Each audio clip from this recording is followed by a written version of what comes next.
The pioneer of our sports department was the late, great John Fitzgerald. He started in 1950, back in the WXEL days, just a year after the start of the station itself. He went on to become sports director and retired in 1983.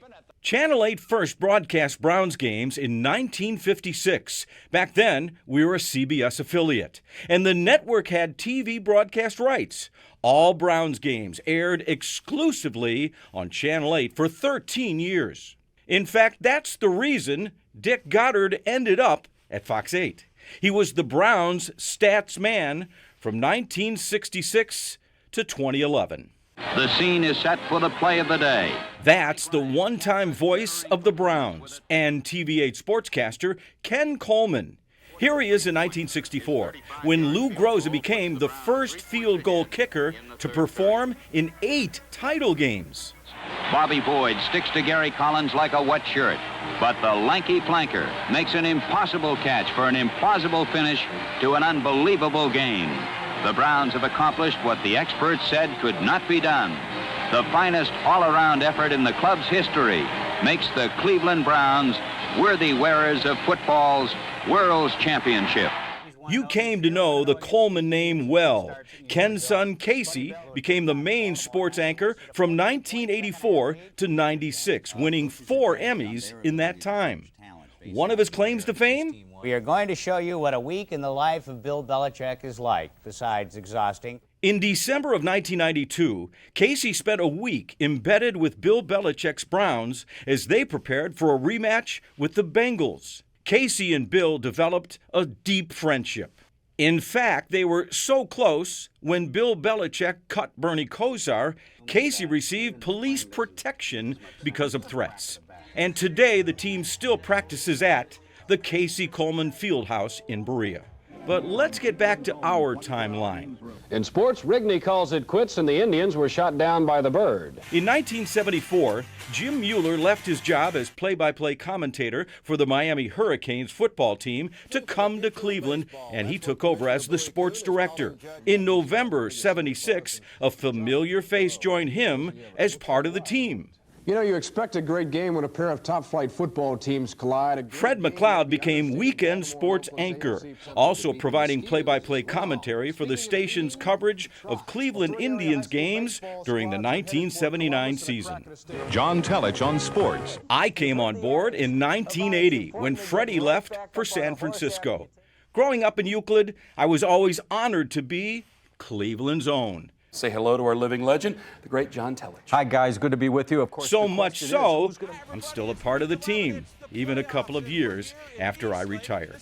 In sports, again, the Green Jacket will travel overseas. Vince Cellini joined the WJW team in 1982 and stayed until '89 when he joined CNN Sports. Next came a couple of names you're sure to remember. The Cavaliers here in Boston.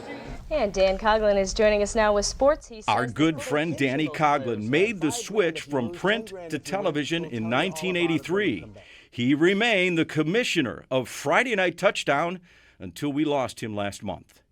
Then it was the Casey era. We already covered that. Mark Schrader, Sports. And who can forget the former John Carroll star, Mark Schrader, longtime producer in sports here, and also the main anchorman during the 8 is News era. It is showdown night with tag team sports, everybody. Next up, my buddy Tony Rizzo. He joined the team in 1997. For a time, we were tag team sports. His antics continued until 2010. Hip, hip, hop and you don't stop, the rocket to the bang, bang. Boogie say up, jump the boogie to the rhythm of the boogie to beat. He left for radio and later returned to host The Rizzo Show on Sunday nights. Okay, we're here at North Olmsted High School for one of the best tailgates in Northeast Ohio. Continuing with our Hall of Fame, for a year and a half, Allie LaForce joined the team before going national. Hey guys, a lot of excitement here at Progressive Field as we get ready for Game 3. And Andre Knott joined us as a contributor in 2019. That brings us to your current team: Ken Carman, P.J. Ziegler, and John Sable. We're in the 28th season of our award-winning Friday Night Touchdown. You could see the smile getting in my face. And Bernie Kosar joins Sunday mornings for Orange and Brown Countdown. That covers the people. Let's cover the stories. Say what you want about Cleveland sports. Fumble the ball, and Denver has recovered. Oh, my. But when we win big. 2016, when LeBron James helped lead the Cavaliers to a championship. What a way for the Cavaliers to break the so-called jinx, the drought of 52 years, by coming back from that 3-1 deficit and winning on the opponent's home court. Amazing accomplishment. Even when we don't win, To our special coverage of the day that Cleveland celebrates the 1995 Cleveland Indians. the city celebrates, like the 1995 World Series. The then Indians lost to the Braves, but 50,000 fans gathered to cheer on their heroes. You guys are the greatest fans in the world. Through the years, we've come up with some fun ways to cover stories, like when Bengals coach Marvin Lewis called Browns quarterback Johnny Manziel a derogatory term. You got to go defend the offense. You don't defend the player. And particularly a midget.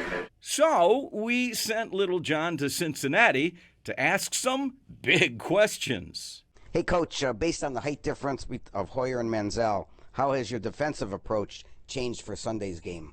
And looking at the 130-some plays that Johnny had this preseason and the plays he had against the Bills this year, going back and looking at our time spent evaluating him in the draft. 75 years of WJW, 74 of the sports department, a lifetime of memories. John Telich, Fox 8 Sports.